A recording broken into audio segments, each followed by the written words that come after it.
अगर आप अपने बच्चों के दांतों के स्वास्थ्य को लेकर चिंतित हैं, तो ये वीडियो आपके लिए है। आज हम बात करेंगे बच्चों के दांतों में होने वाली कुछ आम समस्याओं के बारे में और उनके समाधान के बारे में। सबसे पहले हम जानते हैं बच्चों के दांतों की देखभाल कैसे की जाए। इसमें होता है कि दांतों की ब्रशिंग, जो बच्चों के दांतों का ब्रशिंग है वो दिन में 2 बार ब्रश करवाना है और छोटी-छोटी अमाउंट में फ्लोराइड टूथपेस्ट का यूज करना है और बच्चे को सही ब्रशिंग टेक्निक इंट्रोड्यूस करनी है। इसमें दूसरी चीज आती है संतुलित आहार। बच्चे को बहुत ही स्टिकी और शुगरी फूड को अवॉइड करना है और दूध, दही, पनीर और जो डेयरी प्रोडक्ट्स हैं उनको भरपूर मात्रा में लेना है और कैल्शियम, विटामिन डी वाले जो कंटेंट्स होते हैं उनको अच्छी मात्रा में लेना है। अभी आता है डेंटल चेकअप। बच्चे का जो पहला दांत उगता है उसके 6 महीने में आपको एक बार डेंटिस्ट को विजिट करना है और उसके बाद भी एवरी 6 मंथ में डेंटिस्ट को विजिट करना है। इसका रीजन ये रहता है कि अगर बाई चांस कोई प्रॉब्लम हो रही है तो उसको अर्ली डिटेक्ट कर लिया जाए ताकि आगे जाकर के वो बड़ी समस्या न बन सके। अब हम जानते हैं कि कॉमन समस्याएं क्या हो सकती हैं। सबसे पहली कॉमन समस्या है कैविटीज की। दांतों में छेद होने को कैविटीज बोलते हैं। इसके जो मेन रीजन रहते हैं वो स्टिकी और शुगरी फूड होता है। जब वो दांतों के बीच में अटका रह जाता है तो जो बैक्टीरियाज हैं वो उसके साथ रिएक्ट करते हैं और एसिड प्रोड्यूस करते हैं और जो दांत की लेयर है उसको डैमेज कर देते हैं, जिससे उसमें गड्ढा बन जाता है। इससे बचने के लिए बच्चे को बैलेंस डाइट दें और दिन में 2 बार ब्रश करवाएं और एक बार 6 मंथ्स में डेंटिस्ट को विजिट करें कि अगर कोई प्रॉब्लम हो रही है तो उसे अर्ली डिटेक्ट करके वहीं पे रोक दिया जाए। दूसरी कॉमन समस्या हो सकती है दांतों की सेंसिटिविटी।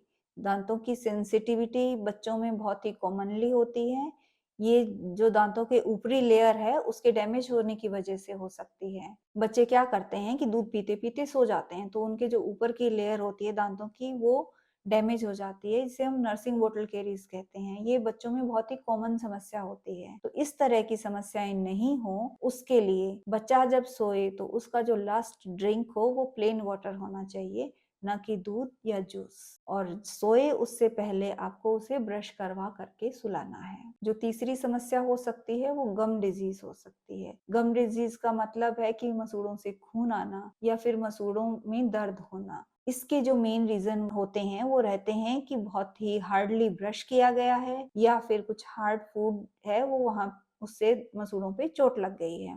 तो जो ब्रश है हमें बहुत ही सॉफ्टली करना है, सॉफ्ट ब्रिसल्स वाला लेना है और अगर खाने की वजह से चोट लग गई है तो उस पर कुछ ऑइंटमेंट अप्लाई करें। और लास्टली जो मेन प्रॉब्लम रहती है वो रहती है टेढ़े मेढ़े दांतों का उगना। टेढ़े मेढ़े दांतों के उगने के कई सारे रीजन रहते हैं। जबड़े और दांतों की डिस्क्रिपेंसी हो सकती है या फिर जो बच्चों की एक एज होती है 9 से 10 साल, उसे बोलते हैं अगली डकलिंग स्टेज। बच्चों का जबड़ा ग्रोथ कर रहा होता है और नंबर ऑफ टीथ जो है वो उग रहे होते हैं। तो क्या रहता है कि एक बारी को ऐसा लगता है कि जो दांत हैं वो एक दूसरे के अंदर ही जा रहे हैं, बहुत ही ज्यादा टेढ़े मेढ़े हो रहे हैं। तो उस स्टेज पे बच्चों के दांतों का ब्रशिंग बहुत ही अच्छे से करना है कि उनके बीच में कुछ भी डिपॉजिट्स जमा नहीं हो, बैक्टीरिया जमा नहीं रहे, अदरवाइज इन्फेक्शन होने के चांसेस रहते हैं। और जो डिस्क्रिपेंसी होती है, जैसे ही बच्चे का एज 11-12 साल होता है वो ठीक हो जाती है। अगर वो ठीक नहीं होती है तो अपने डेंटिस्ट से जाकर के